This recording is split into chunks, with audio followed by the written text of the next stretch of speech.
The people of the Gold Coast had had their own assembly under the British, but not independence. In 1957, they became the first black Africans to get complete freedom. Leaders from East and West came to Accra to see the handover.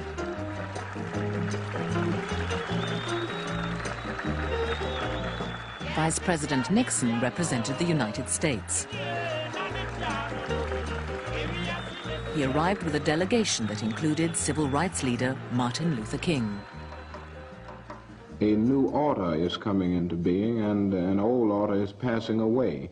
It seems to me that this is fit testimony to the fact that eventually the forces of justice triumph in the universe, and somehow the universe itself is on the side of freedom and justice. The British were proud of the peaceful nature of the transfer. For Dr. Nkrumah, main architect of Ghana's independence, this is a day of fulfillment. The longing to be free, the need to be free, these are part of the rightful heritage of man, a heritage denied to colonial Africa until now. The Gold Coast was renamed Ghana, with a parliamentary system modelled on Westminster.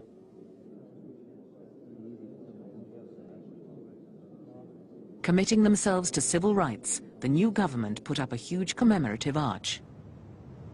Here, but a handful of years ago, men laid down their lives for a cause that was not yet won, for freedom, for justice. Komla Bedema had been with Nkrumah from the start. Now he shared the glory. And in the subdued light, we mounted the platform and were all ready when the lights all went on at 5 minutes to 12. With me standing on the right hand side of Nkrumah, everybody was happy. The cheering probably is still resounding, but we don't hear it. At long last, the battle has ended.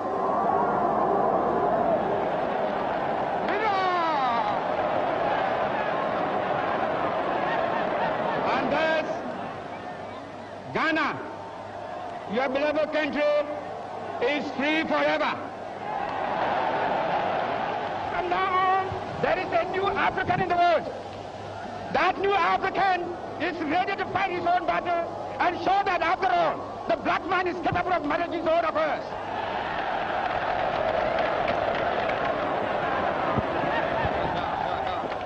Now I want you all, those who have hats on, to take off your hats and let the band play our national anthem.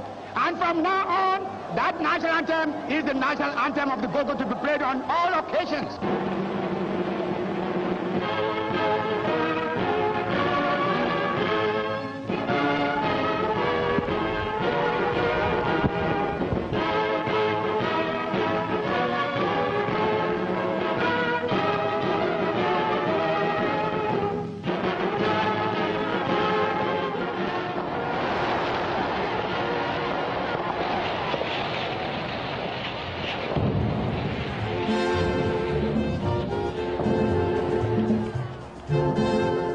The song of the night was called Freedom Highlife, written by E.T. Mensah, the king of African highlife music.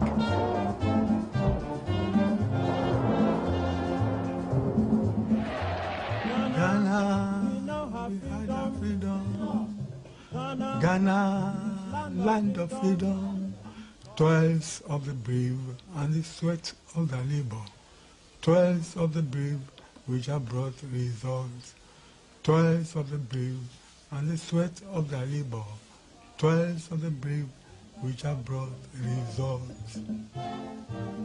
It's very great that day at the Independence Square. People are dancing, singing. They love the music in the song.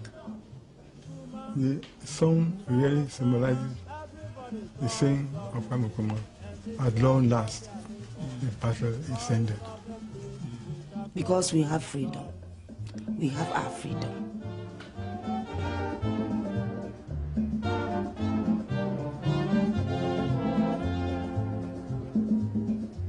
Ghana, we now have freedom. Ghana. Already being hailed as the father of African nationalism, Nkrumah gave funds to other nationalist movements and preached the message across the continent. This mid-20th century is Africa's. This decade is the decade of African independence. Forward then to independence. To independence now. Tomorrow, the United States of Africa.